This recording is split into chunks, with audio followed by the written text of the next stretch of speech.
ሰላም ሰላም እንደምን አላችሁ ተማሪዎች? ይህ የዘጠነኛ ክፍል የታሪክ ወይም የሂስትሪ ትምህርት ነው። በዛሬው ክፍለ ጊዜ ትምህርታችን ምዕራፍ 5 ክፍል 2ን ወይም የቪዲዮ 2ን ትምህርት እንማማራለን። በባለፈው ክፍለ ጊዜያችን እንደምታስታውሱት በክፍል 1 ፒፕልስ ኤንድ ላንጉጅስ ኦፍ አፍሪካ በሚል ርዕስ the four major language super language families of Africa, that means the Afroasiatic, the Niger Congo or Kordofanian, the Nilo-Saharan and the Khoisan super language family, and the languages that belongs to in these four major groups የሚለውን አይተናል። እንዲሁም ኤክሰፕሽናሊ አራውንድ ማዳጋስካር የሚነገረው ቋንቋ የሚነገረው ቋንቋ የአውስትሮኔዥያን ቤተሰብ ወይም ፋሚሊ እንደሆነ፣ ስለዚህ አውስትሮኔዥያን ማዳጋስካር አካባቢ የሚገኘው ከነዚህ ከአራቱ ኤክሰፕሽን ወይም ደግሞ ልዩ ተደርጎ እንደሚቀመጥ ተመልክተናል። ከዚህም በተጨማሪ ወደ አፍሪካ ምድር በቅኝ ግዛትና በተለያዩ የሃይማኖት እንቅስቃሴዎች የገቡ ሌሎች ቋንቋዎች እንደሚነገሩም ተነጋግረን ነበረ። ለምሳሌ በሰሜኑ የአፍሪካ ክፍል አረብኛ ቢኮዝ ኦፍ ዘ ኤክስፓንሽን ኦፍ እስላም ኤንድ ኢን ዘ ሬስት ኦፍ አፍሪካን ካንትሪስ ቢኮዝ ኦፍ ኮሎናይዜሽን። ለምሳሌ ኢን ዌስት ኤንድ ሴንትራል አፍሪካ የፖርቹጋል እና የስፓኒሽ ቋንቋ፣ በምስራቅና በደቡብ አፍሪካ ደግሞ የእንግሊዝኛ ቋንቋ በስፋት እንዲሁም በአንዳንድ ሀገራት እንደ ኦፊሻል ቋንቋ እንደሚያገለግሉ፣ ስለዚህ ከሀገር በቀል ወይም ከአህጉር በቀል ቋንቋዎች በተጨማሪ በቅኝ ግዛትና በሃይማኖት መስፋፋት ወደ ሀገሪቱ የገቡ ቋንቋዎች እንዳሉ በምሳሌ አንስተን ተነጋግረን ነበረ። በዛሬው ክፍለ ጊዜያችን በክፍል 2 ማለት ነው ፒፕልስ ኤንድ ስቴትስ ኦፍ አፍሪካ አፕቱ 1500 ኤዲ በሚለው የምዕራፍ ርዕስ ውስጥ 5.2ን መነሻ አድርገን እንነጋገራለን። ይሄም ስቴትስ ኢን ኖርዘርን አፍሪካ እንግዲህ እስከ 1500 በአፍሪካ የነበሩ መንግስታትን ነው የምናነሳው። እነዚህን መንግስታት በየአካባቢያቸው መድበን እናነሳቸዋለን። የሰሜን አፍሪካ ኤርሊ ስቴትስ አፕቱ 1500 ኤዲ፣ ዌስት፣ ሴንትራል፣ ኢስት ኤንድ ሳውዝ በምስራቅ፣ በደቡብ፣ በሴንትራል ወይም በኢኳቶራል ሪጅን፣ በምዕራብ አፍሪካ እና በኖርዝ አፍሪካ የነበሩ ጥንታዊ መንግስታትን ወይም ደግሞ እስከ 1500 እስከ 1500 ኤዲ ወይም ዓመተ ምህረት ድረስ የነበሩ ስቴቶች እናነሳለን። ሶ ፈርስት ሌትስ ሲ ዘ ኤርሊ ስቴትስ ኢን ኖርዘርን አፍሪካ አፕ ቱ 1500 ኤዲ በሰሜን አፍሪካ የነበሩ መንግስታት እነሱን እንመልከት። እንግዲህ የአፍሪካ ቀደምት መንግስታት ሲነሱ በሰሜን አፍሪካ በዋናነት ሁለት ታላላቅ ስቴቶች ይነሳሉ። የኢጅፕቱ የማምሉክ ስቴት እና የሱዳኑ የፉንጂ ሱልጣኔት ናቸው። ኢን ኖርዘርን አፍሪካ አፕ ቱ 1500 ኤዲ there were different states የተለያዩ ስቴቶች ነበሩ፣ ግን በዚህ የክፍል ደረጃ የምናነሳቸው ሁለቱም ብቻ ነው። ስለዚህ in northern Africa up to 1500 AD the most known early states were Mamluk Egypt and Fungi Sultanate. The early states that is up to 1500 AD in northern Africa,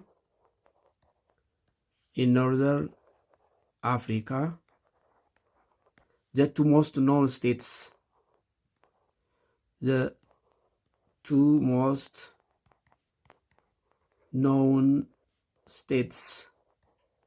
were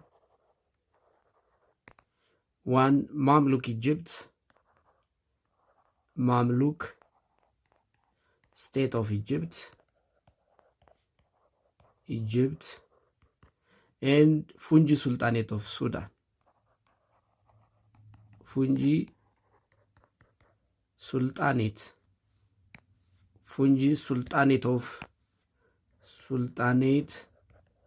of ሱዳን ናቸው። እንግዲህ እስከ 15ኛው መቶ ምንድነው 00 ኤዲ ወይም እስከ 1500 ዓመተ ምህረት በሰሜን አፍሪካ ከነበሩ ኤርሊ ስቴት ዘ ቱ ሞስት ኖውን የሚባሉት የግብፁ የማምሉክ ስቴት እና የሱዳኑ የፉንጅ ሱልጣኔት ወይም የፉንጅ እስላሚክ ስቴት ናቸው። እያንዳንዳቸውን እንመልከት። 1 the Mamluk state of Egypt, the Mamluk state ኦፍ ኢጅፕት የኢጅፕት ማምሉክ ስቴት የሚለውን እንመልከት። ማምሉክ ስቴት ኦፍ ኢጅፕት። እንግዲህ የማምሉክ ስቴትን ከማንሳታችን በፊት ኢጅፕት እስከ 969 ዓመተ ምህረት በባግዳድ ወይም በኢራቅ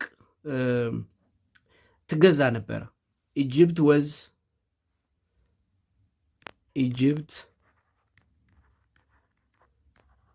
was ruled by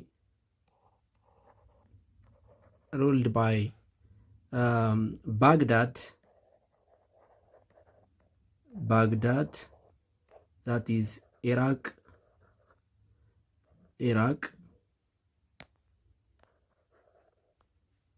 that is Iraq up to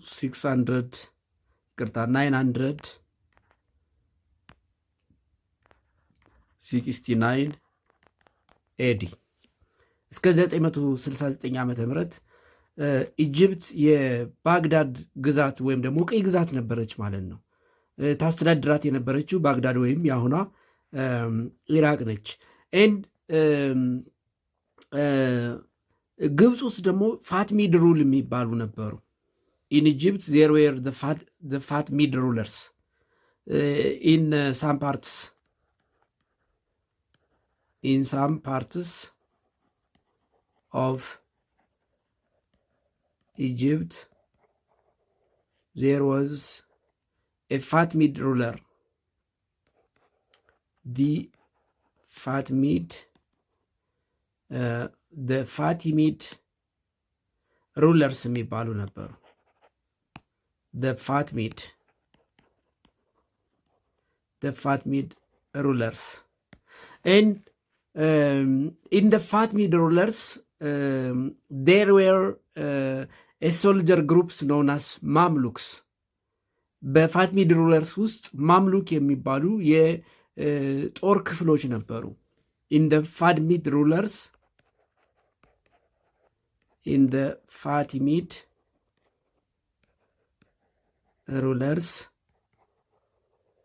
there were a soldier groups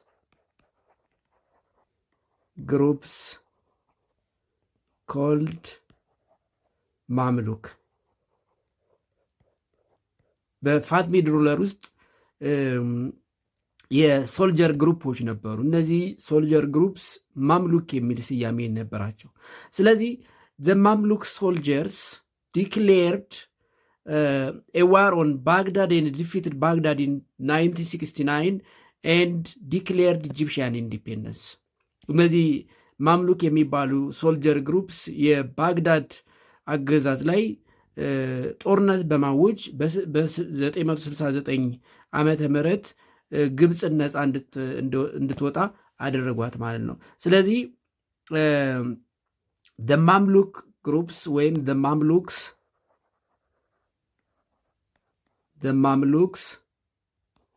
declared Egyptian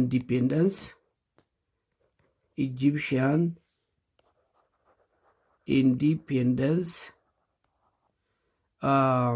from Baghdad, from the rule of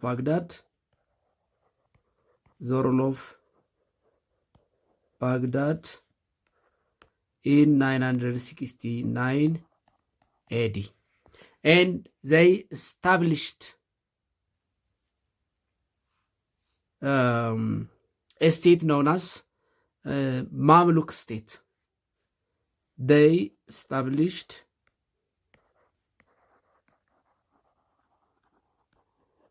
a state called Mamluk state.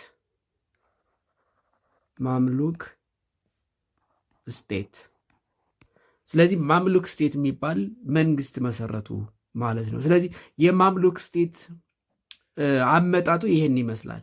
እንግዲህ እስከ 969 ግብፅ የባግዳድ ግዛት ነበረች፣ ወይም ባግዳድ ነበር የምታስተዳድራት ወይም ደግሞ ሩል የምታደርጋት። ነገር ግን ፋትሚድ ሩለርስ የሚባሉ የሆነ የግብፅን የተወሰነ ክፍል ያስተዳድሩ የነበሩ የእነሱ ሶልጀር ግሩፕስ called the Mamluk. They declare war on the Baghdad, and later they declare the Egyptian independence.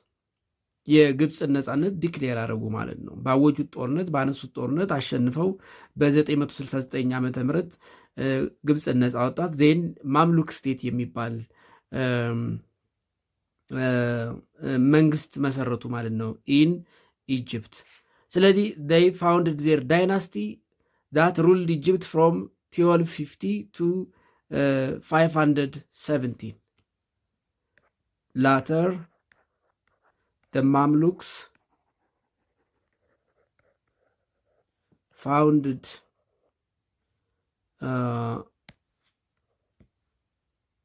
founded a dynasty or a state that ruled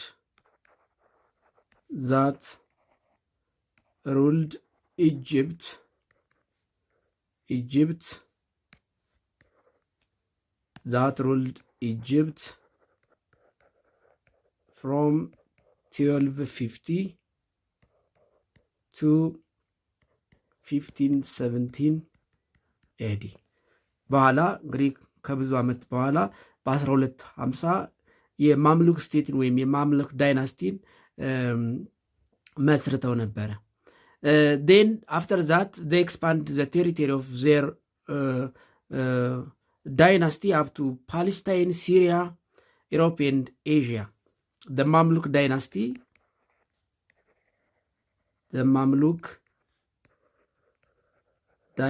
was able to expand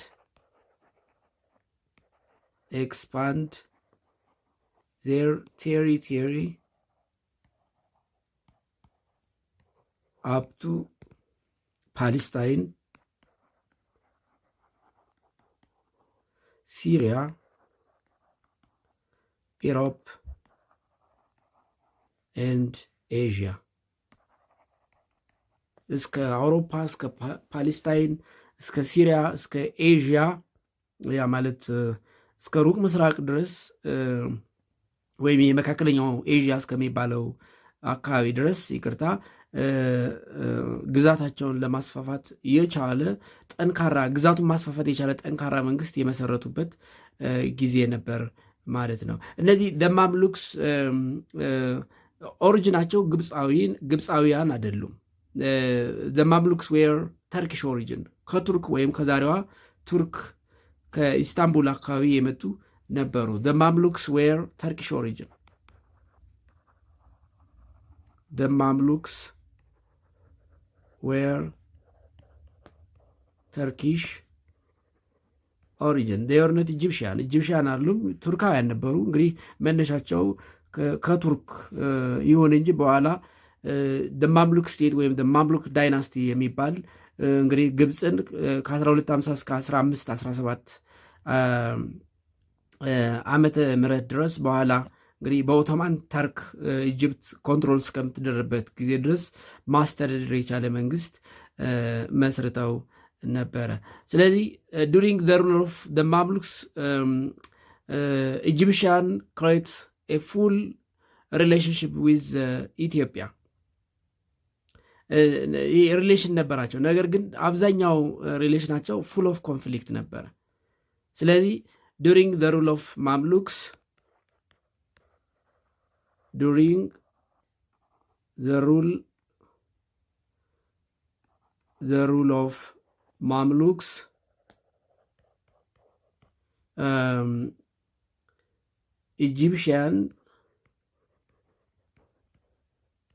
Egyptian had a relation with Ethiopia,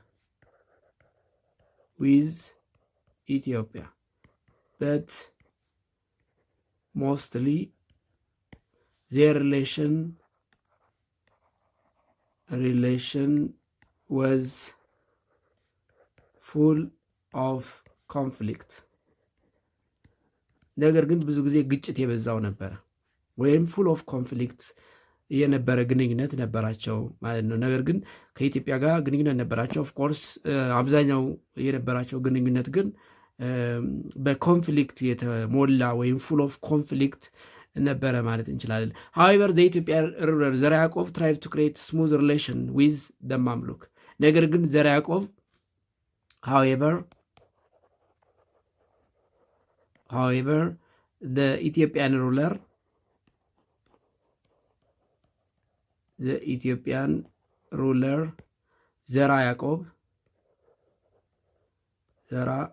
ያዕቆብ he ruled from 1434 to 1468, tried to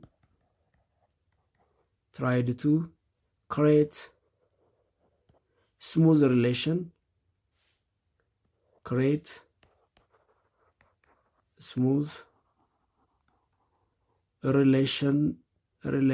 with Mamluk Egypt ወይም ዊዝ ኢጅፕት አንደር ደ ማምሉክ ዳይናስቲ በማምሉክ ዳይናስቲ ስር ከነበረችው ግብፅ ጋር ስሙዝ ሪሌሽን እንዲኖር ጥረት አድርገዋል። ነገር ግን ዚ ሪሌሽን ዋዝ ሾርት ላይቭድ። ስሙዝ ሰላማዊ ግንኙነት ለመፍጠር አፄ ዘርዓ ያዕቆብ ያደረጉት ጥረት ግን ብዙም አልቆየም። ለምንድነው ብዙ ያልቆየው? የማምሉክ ዳይናስቲ እየተዳከመ በመምጣቱ ነው።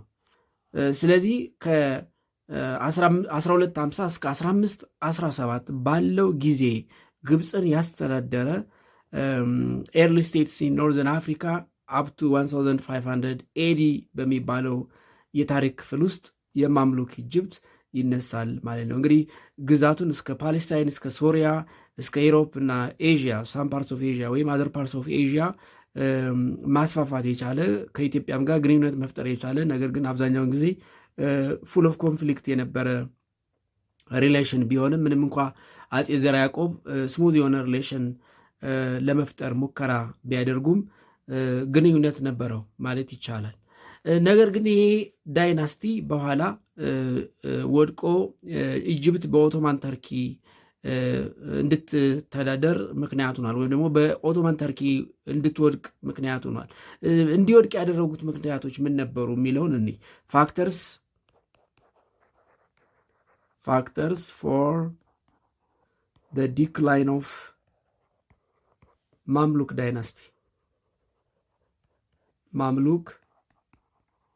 ዳይናስቲ ይህ እንግዲህ በጣም ረጅም ዓመት ነው። ከ1250 እስከ 1517 በጣም ረጅም ዓመት ነው። ይህን ያህል ግብፅን ያስተዳደረው የማምሉክ ዳይናስቲ ግን እንዴት ወደቀ፣ ለምን ወደቀ የሚለውን እንመልከት። እንግዲህ እንዲወድቅ ያደረጉት ምክንያቶች በሁለት መከፈል ይችላሉ። ኢንተርናል ፋክተርስ ኤንድ ኤክስተርናል ፋክተርስ። ኢንተርናል ፋክተርስ ውስጣዊ ምክንያቶቹ፣ ኢንተርናል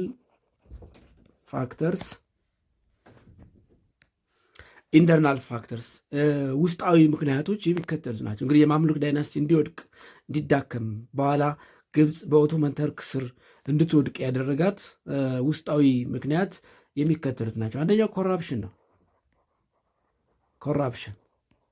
ሁለተኛው ዲክላይን ኢን አግሪካልቸራል ፕሮዳክቲቪቲ፣ ዲክላይን ኢን አግሪካልቸራል ፕሮዳክቲቪቲ። ሶስተኛ ኢንተርናል ፋክተር ካትል ፕላጊው ነው። ይሄ የእንስሳት ወረርሽኝ ካትል ፕላጊው። አራተኛው ድራውት ነው። እነዚህ እንግዲህ ውስጣዊ ምክንያቶች ነበሩ። የማምሉክ ዳይናስቲ እንዲወድቅ ያደረጉ ውስጣዊ ምክንያቶች ኮራፕሽን፣ ዲክላይን ኢን አግሪካልቸራል ፕሮዳክቲቪቲ፣ ካትል ፕላጊው፣ የእንስሳት በሽታ ወይም ደግሞ ወረርሽኝ እና ድርቅ ናቸው። ኤክስተርናል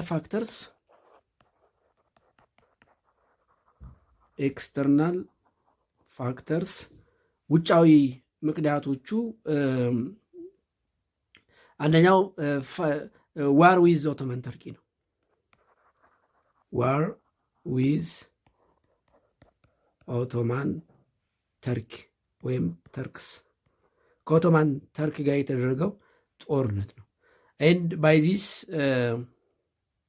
the Mamluk forces defeated in Palestine, and later the Ottoman Turks occupied Egypt in 1517. And by the war, Mamluks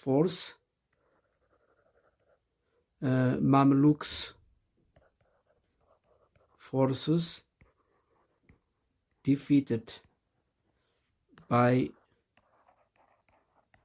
Ottoman power in Palestine, and in 1517 Egypt fall under the Ottoman Turks.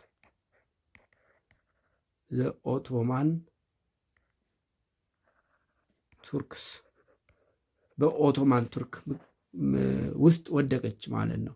ስለዚህ የማምሉክ ኢጅፕት እንዲወድቁ ያደረጉት ኢንተርናሊ ከላይ የጠቀስናቸው እንደ ኮራፕሽን፣ ዲክላይኒንግ አግሪካልቸራል ፕሮዳክቲቪቲ፣ ካትል ፕላግ ወይም ድራውት ቢሆኑም በዋናነት ግን ኤክስተርናል ፋክተሩ ያ ማለት የኦቶማን ተርክስ ፓወር የማምሉክን ዳይናስቲ በተለይ ፓሌስታይን ላይ ባደረጉት ጦርነት እንዲሸነፉ ማድረጋቸው ነው። ዜን በ1517 ኢጅፕት በኦቶማን ተርክስ ውስጥ ወደቀች ማለት ነው። ሁለተኛው ዘ ሰከንድ ኤርሊ ስቴት ኢን ኖርዘርን አፍሪካ አፕ ቱ 1500 ኤዲ ወዝ ደ ፉንጂ ሱልጣኔት። ደ ፉንጂ ሱልጣኔት ወይም ኢስላሚክ ስቴት ነው። ኢስላሚክ state.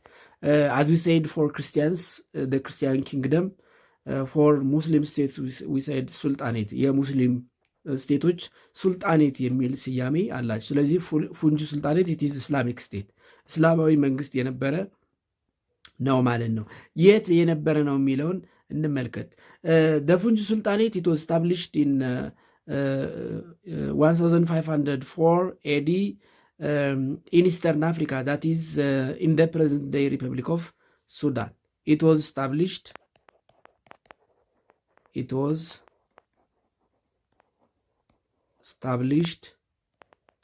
in 15 therefore in northeastern Africa,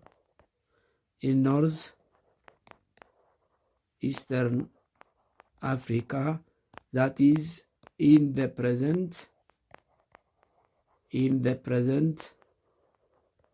Republic of Sudan. የዛሬዋ ሱዳን ወይም ሰሜን ሱዳን ኖርዝ ኢስተርን አፍሪካ በ1504 የተመሰረተ ኢስላሚክ ስቴት ነው። the Fungi, they were cattle keeping nomads፣ እንስሳት የሚጠብቁ ዘላኖች ነበሩ። The Fungi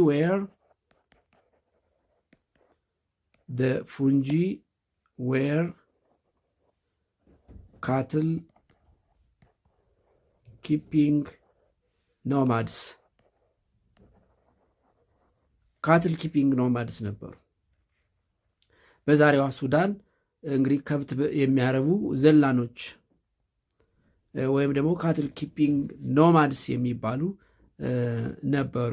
ስለዚህ በእነዚህ እንስሳት አርቢ ኖማድስ በ1504 በዛሬዋ ሪፐብሊክ ኦፍ ሱዳን የተቋቋመ ከ1500 በፊት በሰሜን አፍሪካ ከነበሩ መንግስታት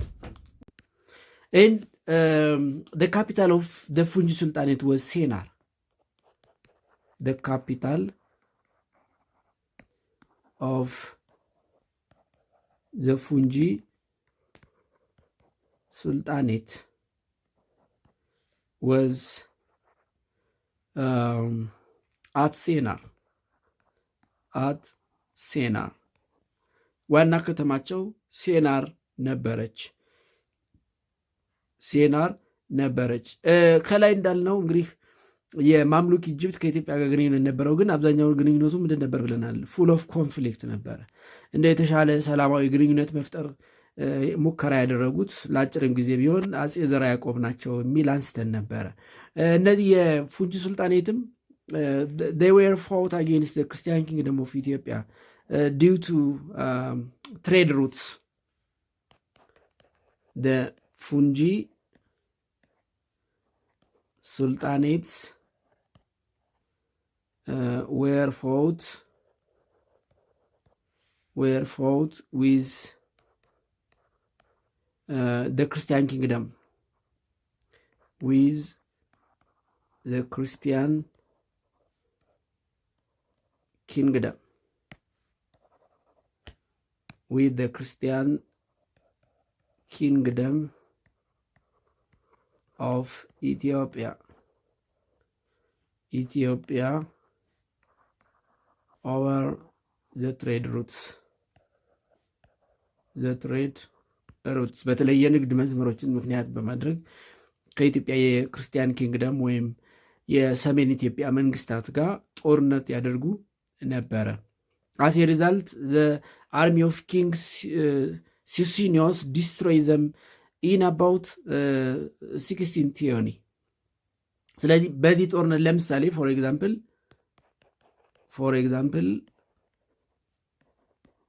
ኤግዛምፕል the Fungi sultanates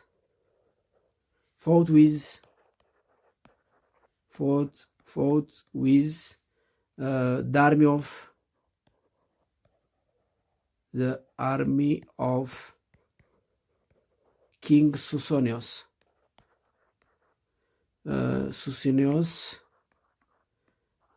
in 1620, and they are destroyed by the army of King Susinius. ለምሳሌ ከንጉስ ሲሲኒዮስ ወታደሮች ጋር ጦርነት አድርገዋል በ1620። በዚህ ጦርነት ተሸንፈዋል። however the Fungi Sultanate continued to exist until Muhammad Ali of Egypt conquered Egypt in 1820s. ስለዚህ የፉንጂ ሱልጣኔት እንዲወድቅ ያደረገው የሙሐመድ አሊ ኦፍ ኢጅፕት ግብፅን ሱዳንን በ1820ዎቹ መቆጣጠሩ ነው ማለት ነው። ስለዚህ the main factor for the downfall of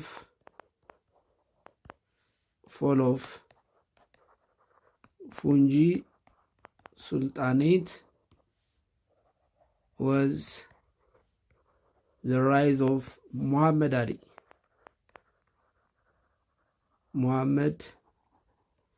Ali of Egypt, and his control of Sudan in 1820s ነው። ስለዚህ ምንም እንኳ በኪንግ ሲሲኖስ በ1620 የተሸነፉ ቢሆኑም እስከ 1820ዎቹ መቀጠል ችለዋል። ያው ደካማ መንግስቱ ነው መቀጠል ችለዋል። ስለዚህ በኋላ የፉንጂ ሱልጣኔት ሙሉ በሙሉ እንዲወድቅ ያደረገው የሙሐመድ አሊ ኦፍ ኢጅፕት መነሳትና ሱዳንን ኮንትሮል ማድረግ ነው በ1820ዎቹ። ስለዚህ ኢን ኖርዘርን አፍሪካ አፕ ቱ 1500 ከነበሩ ኤርሊ ስቴትስ በዋናነት የሱዳኑ ማምሉክ ዳይናስቲ ወይም ማምሉክ ስቴት እና የሱዳኑ የግብፁ የኢጅፕቱ ማምሉክ ዳይናስቲ ወይም ማምሉክ ኢጅፕትና የሱዳኑ ፉንጂ ሱልጣኔት ተጠቃሽ ናቸው ማለት ነው። ሌላው ከዚህ ቀጥሎ የምናነሳው ስቴትስ ኢን ዌስተርን አፍሪካ፣ በምዕራብ አፍሪካ ደግሞ የነበሩ መንግስታት የትኞቹ ነበሩ የሚለውን እኔ 5.4 states in Western Africa. አስቀድሜ እንዳልኩት እንደየአካባቢው እያነሳን ነው የምንሄደው። ኖርዘርን አፍሪካ ማምሉክ፣ ኢጅፕትና ፉንጂ ሱልጣኔትን አንስተናል። ዌስተርን አፍሪካ ደግሞ የሚከተሉት እናነሳለን። ከ1500 በፊት በምዕራብ አፍሪካ ዌስተርን አፍሪካ የነበሩ ታላላቅ መንግስታትን እናነሳለን። ሜኒ ስቴትስ ኤንድ ኪንግደምስ ዌር ፍሎሪሽ ኢን ዌስተርን አፍሪካ አፕቱ 1500 ኤዲ እስከ 1500 ኤዲ በምዕራብ አፍሪካ በጣም ብዙ ስቴቶች ነበሩ። ሜኒ ስቴትስ ኤንድ ኪንግደምስ were flourished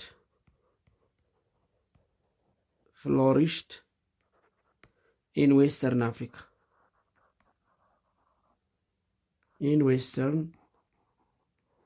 Africa. More than 10 modern African nations, including Mali, Guinea, Senegal, have a geographical connection to the three medieval African empire of Ghana, Mali, and Songhai. እንግዲህ ብዙ ሜኒ ስቴት ኪንግደምስ ነበሩ። ከነዚህ ውስጥ ግን በዋናነት የምናነሳቸው የሚከተሉት ናቸው። በት ሜን ስቴትስ ኤንድ ኪንግደምስ ኦፍ ዌስተርን አፍሪካ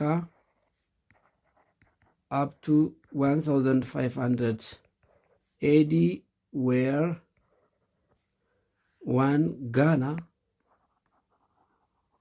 the state of Ghana, ሁለተኛ the state of Mali፣ ሶስተኛ the state of Songhai ናቸው። በዋናነት የምናነሳቸው ወይም የምንጠቅሳቸው ግን እነዚህን ሶስቱን ነው ማለት ነው። the state of Ghana፣ the state of Mali and the state of Songhai። ኦፍኮርስ ሌሎቹም አሉ፣ አብረን እናያቸዋለን። እንዲሁም የካኒም ቦርኑ ኪንግደም ኦፍ ካኒም ቦርኑ and the Hausa states and Hausa states እነዚህን ማንሳት ይቻላል። ግን ሜጀር የሚባሉት እነዚህ ሶስቱ ናቸው። የስቴት ኦፍ ጋና፣ ስቴት ኦፍ ማሊ በጣም ሰፊ ግዛት የነበራቸው ተጽዕኖ ፈጣሪ የሚባሉት ግን ስቴት ኦፍ ጋና፣ ስቴት ኦፍ ማሊ ኤንድ ስቴት ኦፍ ሶንጋይ ናቸው። እያንዳንዳቸውን እንመልከት። ፈርስት ሌተስ ዘ ስቴት ኦፍ ጋና። 1 ዘ ስቴት ኦፍ ጋና። ዘ ስቴት ኦፍ ጋና ወይም ደግሞ የቀድሞዋ ጎልድ ኮስት ወይም የአሁኗ ጋና ስቴት ምን ይመስል ነበር የሚለውን እኔ ዘ ኤንሸንት ጋና ኤምፓየር ዋዝ ሎኬትድ ኢን ዘ ፓርትስ ዋት አር ናው ኮልድ ማውሪታኒያ፣ ማሊ ኤንድ ሴኔጋል። እንግዲህ የስቴት ኦፍ ጋና ያኔ እነዚህን ሶስት ሀገሮች ያካትት ነበር። ዘ ኤንሸንት ጋና ኤምፓየር the ancient Ghana Empire was located in parts what are now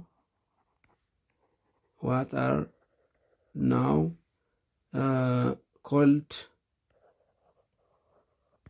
Mauritania,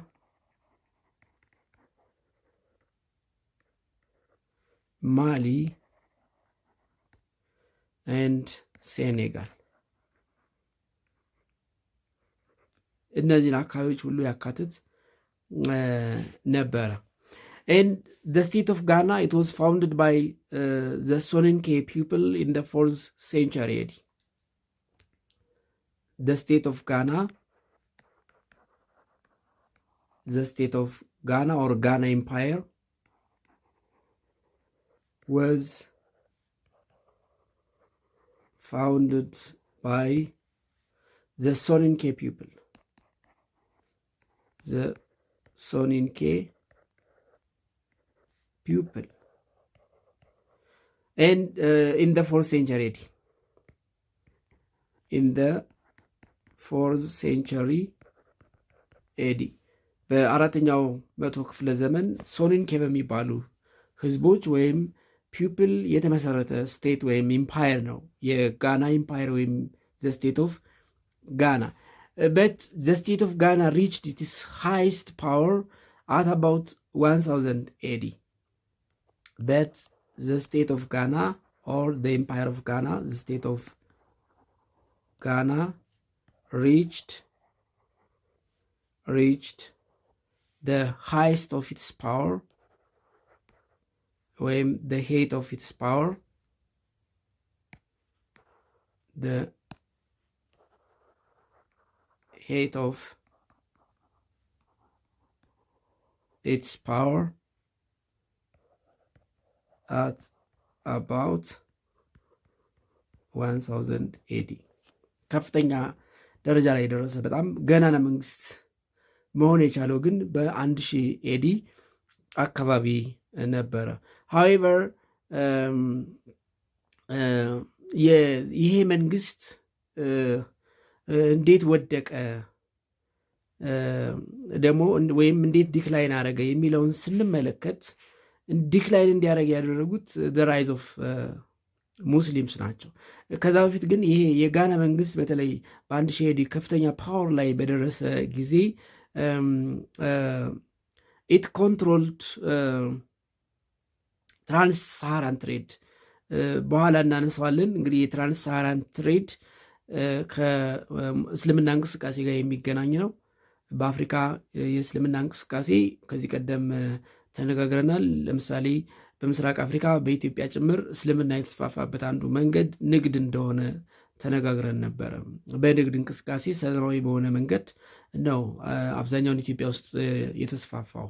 እንደ ሌላው አካባቢ ይሄ በጦርነት በጅሃድ እና በመሳሰሉት መንገዶች አይደለም፣ በንግድ እንቅስቃሴ ነው በአብዛኛው በተለይ በኢትዮጵያ ወይም በምስራቅ አፍሪካ የእስልምና ሃይማኖት የተስፋፋው። ስለዚህ የእስልምና ሃይማኖት መስፋፋት ከንግድ ጋር የሚገናኝ ነው። በተለይ በሰሜኑና በምዕራቡ የአፍሪካ አካባቢ የእስልምና ሃይማኖት በሚስፋፋበት ጊዜ የትራንስ ሳሃራን ትሬድ ከፍተኛ እንቅስቃሴ ላይ የነበረበት ጊዜ ነው። ስለዚህ እሱን ተቆጣጥረው ስለነበረ እነዚህ ጋናዎች የጋና ስቴት ወይም ጋና ኢምፓየር በኋላ ለውድቀቱ ምክንያት የሆነው ይሄ ነው ማለት ነው፣ ኢን ሪሌሽን ዊዝ ዘ ራይዝ ኦፍ እስላም። ስለዚህ የጋና መንግስት እንዴት ወደቀ፣ ለምን ወደቀ የሚለውን እንመልከት። ፋክተርስ ፎር the decline of ጋና ኢምፓየር። ጋና ኢምፓየር የጋና መንግስት እንዲወድቅ ወይም የጋና ኢምፓየር እንዲዳከም ያደረገው ምንድን ነው? ምክንያቱ ዘ ራይዝ ኦፍ እስላም ነው። ዘ ራይዝ ኦፍ እስላም ዘ ሪዝን was the rise of እስላም። የእስልምና መስፋፋት ወይም ደግሞ the rise of እስላም ነው። ግን the rise of እስላም እንዴት የጋና ኢምፓየር እንዲዳከም ወይም እንዲወድቅ ምክንያት ሆነ? አስቀድሜ እንዳልኩት the Ghana Empire was controlled the trans-Saharan trade. Ghana Empire was controlled the trans-Saharan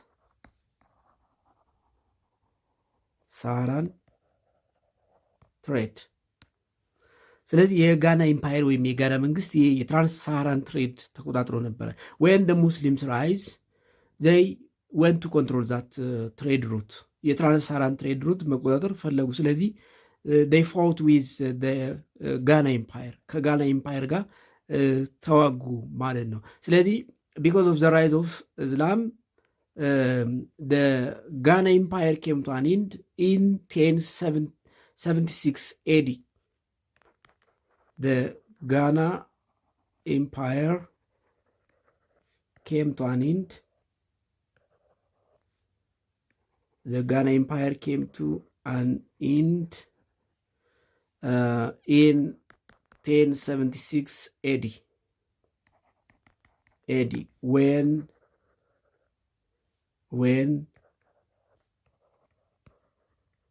the Islamic Empire of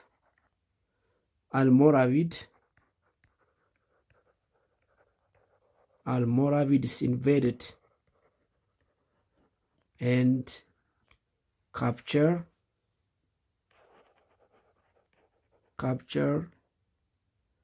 the capital of Ghana Empire,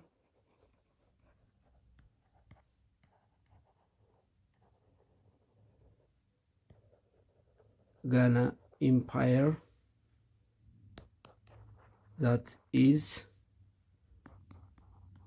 Kumbi Salህ. የጋናን ኢምፓየር ካፒታል ሲቲ ኩምቢ ሳልህን የአልሞራቪድ ኢስላሚክ ስቴት ወይም ኢስላሚክ ኢምፓየር መቆጣጠሩና መያዙ የጋና ኢምፓየር በ1076 እንዲያበቃ ወይም እንዲያከትም አድርጎታል ማለት ነው። ሁለተኛው ዘ ሰከንድ early known state in Africa in Western Africa up to 1500 AD was Mali state ወይም ማሊ ኢምፓየር ነው። ማሊ ኢምፓየር ሰው ሁለተኛው ማሊ ኢምፓየር ወይም ማሊ ስቴት ነው። ማሊ ኢምፓየር ኦር ስቴት ማሊ ኢምፓየር it was emerged after the fall of Ghana. It was emerged after the fall of Ghana Empire. ከጋና ኢምፓየር መውደቅ በኋላ የተመሰረተ መንግስት ነው። and the founder was Sundiata Keita from Mandinka people. The founder was Sundiata Keita from Mandinka people. Mandinka people. ማንዲንካ ከሚባሉ ህዝቦች የወጣው ሰንዲያታ ኬታ ነው። የማሊ ኢምፓየር ወይም የማሊ ስቴት መስራች ተብሎ የሚታወሰው። ማሊ ኢምፓየር had many profound cultural influence in Western Africa. It had many profound cultural influence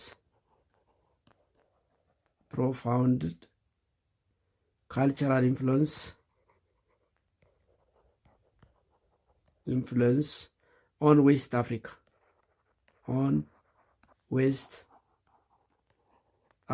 በምዕራብ አፍሪካ ከፍተኛ የባህል ተጽዕኖ የነበረው ኢምፓየር ነው። that allowed the spread of its language, laws, customs along the Niger River. ነገር ግን from the kings of Mali Empire, the greatest የሚባለው the greatest king of Mali Empire was Mansa Musa. But the greatest king of Mali Empire was Mansa Musa. He ruled from 1312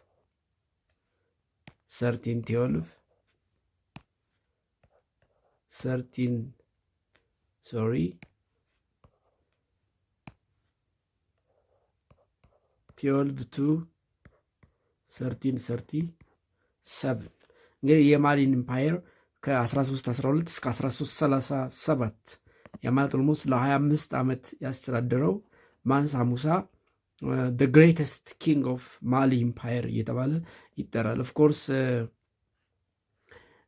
በዓለም የነገስታት ታሪክ the richest የሚባለው እስካሁንም በዓለም ገዢዎች ወይም ነገስታት የእሱን ያክል ሀብታም አልተነሳም ተብሎ ነው የሚገመተው። በዛሬው ጊዜ ባለው የሀብት መለኪያ የማንሳ ሙሳ ሀብት ወደ 400 ቢሊየን ዶላር እንደሚጠጋ እንግዲህ 400 ቢሊየን እንግዲህ በቅርቡ ነው ኤለን መስክ ወደ 402 ቢሊዮን ዶላር አጠቃላይ ሀብቱ የደረሰው። እንግዲህ የዓለማችን ቁጥር አንድ ባለ ሀብት በአሁኑ ሰዓት ኤለን መስክ ሆኗል። ወደ 402 በፌብርዋሪ አካባቢ የካቲት አካባቢ ሪፖርት የተደረገ ጠቅላላ ሀብቱ ነው። እንግዲህ ኦልሞስት ከዚህ ሰው ጋር የሚተካከል ሀብት የነበረው ኤቨር ሪቸስት ማን የመቼውም ጊዜ ሀብታሙ መሪ ሀብታሙ ንጉስ እየተባለ በታሪክ የሚጠቀሰው ማንሳ ሙሳ እንግዲህ ዘ ግሬተስት ኦፍ ኦል ኪንግስ ኦፍ ማሊ ኢምፓየር ተብሎ ይጠቀሳል። እሱም ብቻ አይደለም፣ ሀብቱም ብቻ አይደለም፣ ሌሎችም ምክንያቶች አሉ ማንሳ ሙሳን ግሬተስት ያስባሉት። ዋት ሜክስ ማንሳ ሙሳ ዘ ግሬተስት? ምንድን ነው ግሬተስት ያትባለው? ዋት ሜክስ ማንሳ ሙሳ ዘ ግሬተስት ያስባለው ምን ነበር? አንደኛ የነበረው ሀብት ነው። ሂዝ ቶታል ዌልስ ኢት ኢዝ ኤክስፔክትድ አራውንድ 400 ቢሊየን ዩኤስ ዶላር ዩናይትድ ስቴትስ ኦፍ አሜሪካ ዶላር እንደሆነ ይገምታል። ስለዚህ የነበረው ሀብት ጠንካራ ወይም ግሬተስት እንዲባል አድርገውታል። ሌላው ሂሜድ ፒልግሪሜጅ ኦፍ መካ የመካን ፒልግሪሜጅ ማሊ ላይ ቲምቡክቱ ላይ የሰራ ነው። ሂ ሜድ ቲምቡክቱ the center of Islam, and he made a pilgrimage of Mecca at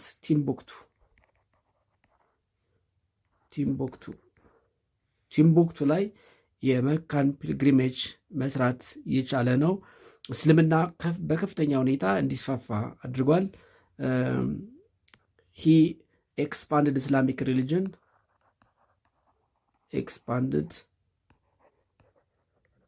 ኢስላሚክ ሪሊጅን ኢን ኦል ሂዝ ቫስት ቴሪቶሪ በግዛቱ ሁሉ እስልምና እንዲስፋፋ አድርጓል። እሱም ብቻ አይደለም፣ በሱ ጊዜ ማሊ ወዝ the famous for its Islamic study, made Mali the center of the famous Islamic study, the famous Islamic study ታዋቂ የእስልምና አስተምሮ የጥናት ማዕከል እንድትሆን አድርጓታል። በተለይ ደግሞ ቲምቡክቱን በካፒታል ሲቲ ኦፍ ማሊ። ስለዚህ በወቅቱ ቲምቡክቱ ወይም ማሊ ዘ ሞስት ኢምፖርታንት ኢስላሚክ ለርኒንግ ኤንድ ካልቸር ሴንተር እንድትሆን አድርጓታል። በዚህ እንግዲህ ከማሊ ነገስታት ማንሳ ሙሳ ዘ ግሬተስት እንዲባል አድርጎታል ማለት ነው። አፍተር ማንሳ ሙሳ ዜር ዋዝ ኖ ኪንግ አዝ ፓወር አዝ ሂ ዋዝ። የእሱን ያክል በጣም ፓወርፉል የነበረ የማሊ ኢምፓየር ንጉስ አልነበረም። አፍተር ማንሳ ሙሳ ዜር ዋዝ ኖ ኪንግ as powerful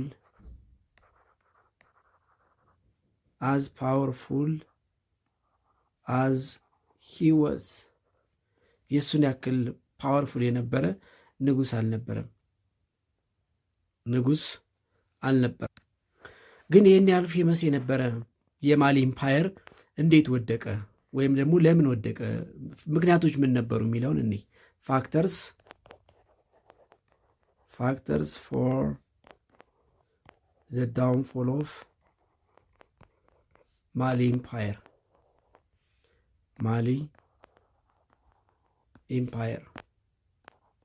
ለማሊ ኢምፓየር መውደቅ ምክንያቶቹ ምን ነበሩ? ሁለት ዋና ዋና ምክንያቶች ይጠቀሳሉ። አንደኛው ኢንኤፊሽንት ሊደርሺፕ ነው።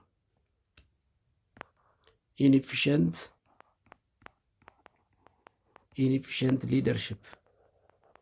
ሊደርሺፕ አፍተር ማንሳ ሙሳ ከማንሳ ሙሳ በኋላ የነበረው የተዳከመ አስተዳደር እንዲወድቅ አድርጎታል። ሁለተኛው አታክስ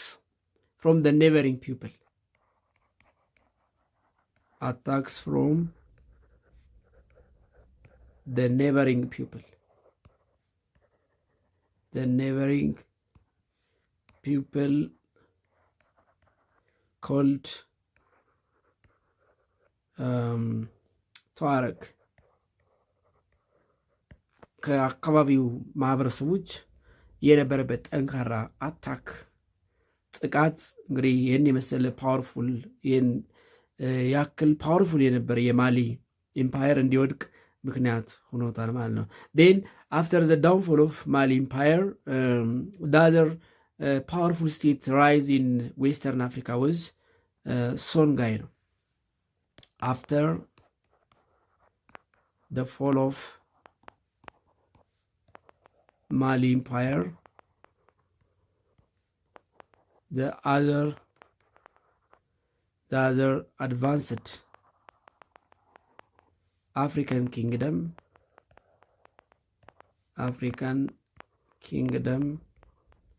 arise in Western Africa. In Western Africa was the kingdom of Songhai.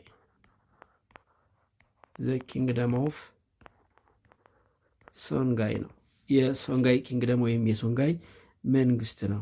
ሰዓት ስለሚገድበን ይህንንና ሌሎችን በሚቀጥለው እናያለን። ስለነበረን ጊዜ አመሰግናለሁ።